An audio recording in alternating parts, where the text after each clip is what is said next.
है गाइज, आज की इस वीडियो में हम बात करने वाले हैं स्पीडी के पेज नंबर 19 के बारे में। और पिछली वाली वीडियो अगर आपने नहीं देखी है तो चैनल पर विजिट करो और पहले वाली वीडियो भी आपको जरूर देखनी चाहिए। तो चलिए वीडियो को स्टार्ट करते हैं। टॉपिक रहेगा वित्त आयोग। तो वित्त आयोग के बारे में डिस्कस करेंगे हम। पहला क्वेश्चन रहेगा, संविधान के अनुच्छेद 280 में केंद्रीय वित्त आयोग के गठन का प्रावधान किया गया है। वित्त आयोग का गठन भारत के राष्ट्रपति 5 वर्ष के लिए करता है एवं आवश्यकता अनुसार 5 साल से पहले भी इसे भंग कर सकता है। वित्त आयोग एक संवैधानिक सलाहकारी निकाय है। इसको मानने के लिए सरकार बाध्य नहीं होती है। वित्त आयोग में राष्ट्रपति द्वारा एक अध्यक्ष एवं 4 अन्य सदस्य नियुक्त किए जाते हैं। वित्त आयोग का अध्यक्ष वही व्यक्ति होगा जिसे सार्वजनिक मामलों में पर्याप्त अनुभव होगा। सदस्यों के लिए कहा गया है कि ऐसे व्यक्ति को सदस्य बनाया जाएगा जो उच्च न्यायालय में न्यायाधीश बनने की योग्यता रखता हो या वित्तीय मामलों में अच्छा विशेषज्ञ हो।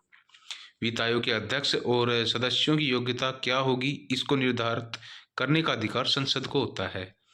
वित्त आयोग का मुख्य कार्य केंद्र सरकार और राज्य सरकार के बीच करों के वितरण की हिस्सेदारी तय करना होता है। वित्त आयोग केंद्र सरकार और राज्य सरकार के बीच कर वितरण का लेखा जोखा भी करता है, जो प्रतिवर्ष राष्ट्रपति को सौंपता है और राष्ट्रपति दोनों सदनों के सामने प्रस्तुत करता है। केंद्र और राज्य के मध्य वित्तीय विवादों के निपटारे हेतु मुख्य एजेंसी कौन सी है? वित्त आयोग है भाई। प्रथम वित्त आयोग का गठन हुआ था 1951 में। प्रथम वित्त आयोग के अध्यक्ष कौन थे? सी नियोगी 1952 से 57 के बीच में। वर्तमान में 15वां वित्त आयोग कार्यरत है। 15वें वित्त आयोग के अध्यक्ष हैं एन के सिंह। 14वें वित्त आयोग के अध्यक्ष कौन थे? जो 2015 से 2000 के बीच में थे, अध्यक्ष रहे वाई वी रेड्डी। 22 नवंबर 2017 को 15वें वित्त आयोग का गठन की मंजूरी मिलने के बाद एन के सिंह को इसका अध्यक्ष नियुक्त किया गया। आर्थिक मामलों के पूर्व सचिव शशिकांत दास एवं पूर्व आर्थिक सलाहकार अशोक लाहड़ी, नीति आयोग के सदस्य रमेश चंद्र तथा जॉर्डन टाउन यूनिवर्सिटी के प्रोफेसर अनूप सिंह 15वें वित्त आयोग के सदस्य बनाए गए थे। रिपीट कर लेने एक बार इसको। 15वें वित्त आयोग की सिफारिश 1 अप्रैल 2020 को शुरू होकर अगले 5 साल अर्थात 2020 से 25 तक की अवधि के लिए होगी। राज्य वित्त आयोग का गठन हुआ था। जो राज्य वित्त आयोग का जो गठन है कौन से अनुच्छेद के तहत किया गया है? अनुच्छेद 243(1) के तहत। नेक्स्ट जो हमारा नीति आयोग, नीति आयोग के बारे में देख लेते हैं। नीति आयोग भारत सरकार द्वारा 1 जनवरी 2015 को गठित एक नई संस्थान है जिसे योजना आयोग के स्थान पर बनाया गया। नीति आयोग गैर संवैधानिक निकाय है। नीति आयोग का पूर्ण रूप राष्ट्रीय भारत परिवर्तन संस्थान है। नीति आयोग का पूर्ण रूप है national institution for transforming India. NITI Aayog का मुख्यालय नई दिल्ली में है। नीति आयोग भारत सरकार का थिंक टैंक है। नीति आयोग योजना आयोग की तरह कोई वित्तीय आवंटन नहीं करता। नीति आयोग का प्राथमिक कार्य सामाजिक एवं आर्थिक मुद्दों पर सरकार को सलाह देने का है ताकि सरकार ऐसी योजना का निर्माण करे जो लोगों के हित में हो। आयोग के लिए 13 सूत्री उद्देश्य रखे गए। नीति आयोग की संरचना में अध्यक्ष, उपाध्यक्ष, सीईओ, पूर्णकालीन सदस्य, पदेन सदस्य, शासी परिषद तथा विशेष आमंत्रित सदस्य शामिल होते हैं। पूर्णकालीन सदस्यों की संख्या 5 होती है जिसे राज्य मंत्री के बराबर दर्जा दिया जाता है पूर्णकालीन सदस्य को। ठीक है। पदेन सदस्य की अधिकतम संख्या 4 होती है जो प्रधानमंत्री द्वारा नामित होते हैं।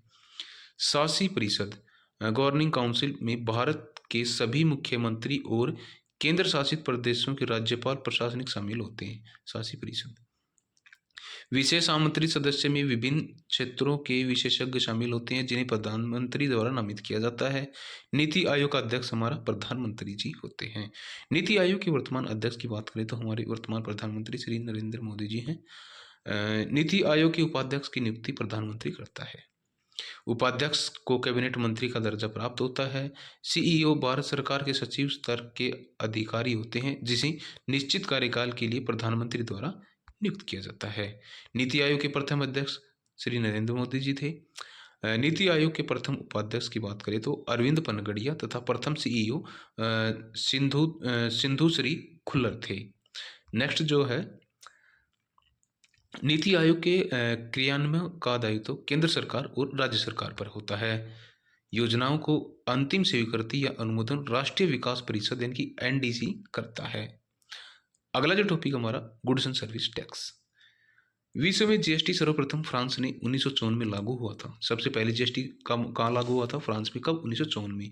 भारत में जीएसटी 1 जुलाई 2017 को जीएसटी दिवस 1 जुलाई को ही मनाया जाता है, जो कनाडा देश के मॉडल पर आधारित है। हमारा जो भारत का जीएसटी है ना, वो कनाडा देश के मॉडल पर आधारित है।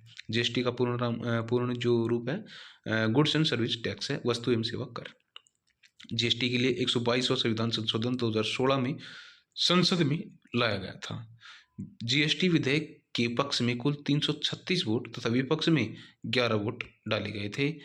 लोकसभा द्वारा जीएसटी बिल 3 अगस्त 2016 को तथा राज्यसभा द्वारा जीएसटी बिल 8 अगस्त 2016 को पारित हुआ था। जीएसटी बिल पर राष्ट्रपति ने अपनी मंजूरी 8 सितंबर 2016 को दी थी। 101वां संविधान संशोधन अधिनियम 2016 द्वारा भारत में जीएसटी लागू हुआ था। इंपॉर्टेंट क्वेश्चन है एग्जाम के पॉइंट ऑफ व्यू से। जीएसटी अप्रत्यक्ष एवं गंतव्य आधारित कर है। भारत में जीएसटी लागू करने का सुझाव विजय केलकर समिति ने दिया था। सर्वप्रथम जीएसटी बिल का प्रारूप तैयार करने वाली समिति की बात करें तो समिति के जो अध्यक्ष रहे थे कौन थे? असीम दास गुप्ता। जीएसटी का ब्रांड एम्बेसडर अमिताभ बच्चन को बनाया गया है। जीएसटी बिल को सर्वप्रथम पारित करने वाला भारतीय राज्य कौन सा था? असम। कब? 12 अगस्त 2016 को। जीएसटी के अंतर्गत 17 अप्रत्यक्ष कर और 23 अधिभार को शामिल किया गया था। जीएसटी संख्या में कुल 15 डिजिट होते हैं। जीएसटी के अंतर्गत निर्धारित की गई दरें 4 प्रकार की होती हैं: 5%, 12%, 18 और 28%। समय समय पर बदलाव होता रहता है इनमें।